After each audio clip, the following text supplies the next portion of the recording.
dadkan hadda aad ka sheekaynaysaan ee aad dadka la habsooco masiibadu hadday ku dhacday waad ka fikirtaa goorma masiibada ku dhacday mushkiladdu u weyn yaa ka dambeeyay ee go'aankan gaaray sidee lagaga bixi karaa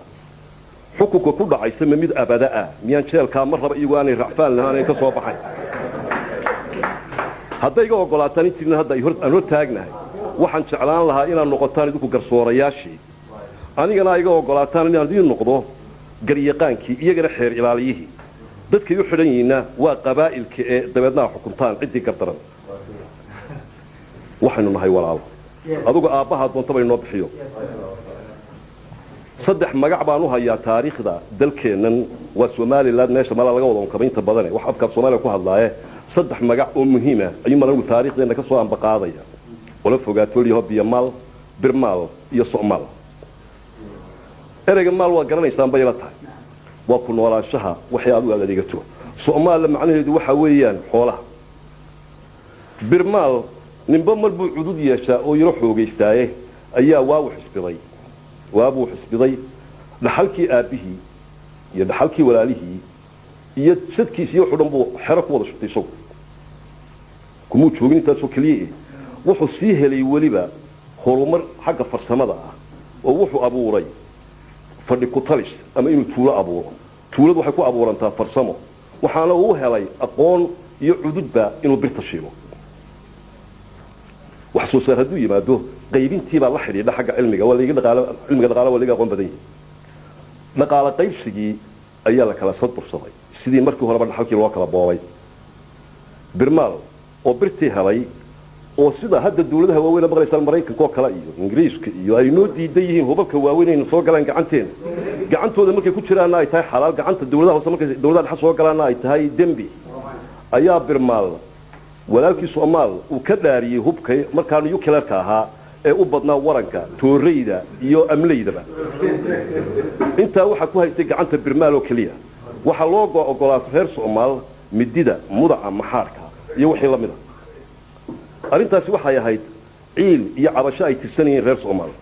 waxa intaa u dheeraa markay bir ka soo doontaan haddii gudinta tahay oo kale waxay lahayd sharciyo marka aad u qalabsan waan ka baqay ragin dhiigu kala hadda uga sheekay waa sheekada maantay laakiin waxay ahayd taasi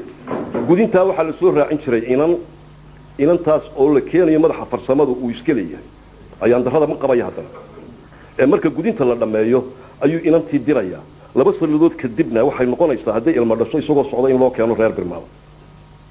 waxay ahayd dulmi iyo cadaaj ay awooyaashay taliyeen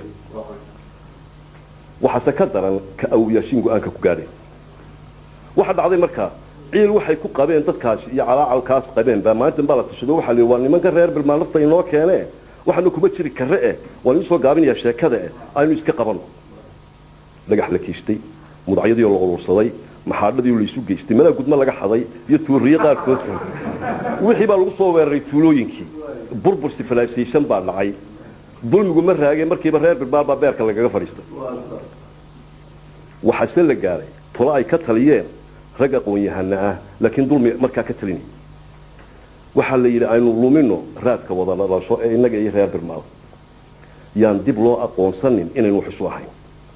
maxaynu la habaalay tumaal subaxu marka dubihiisa kala soo booday waxba inoo ma aha shaydaan baa u agtiya Soomaaliba ma ahay wasab iyo wax la mid oo ma kasta laga dhargiyay oo laga yaabo qaarkiina maankooda inay hadda ku jirtaan waxa la yiri yaa laba dambe isu imanin oo aan tala dambe yeelane farsamo kama maaranne ha loo kala qaybiyo jilbadeen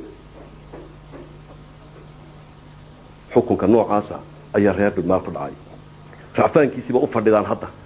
رجينا هالك فليا والرعفان كيس بوحو فليا رعفان كيسي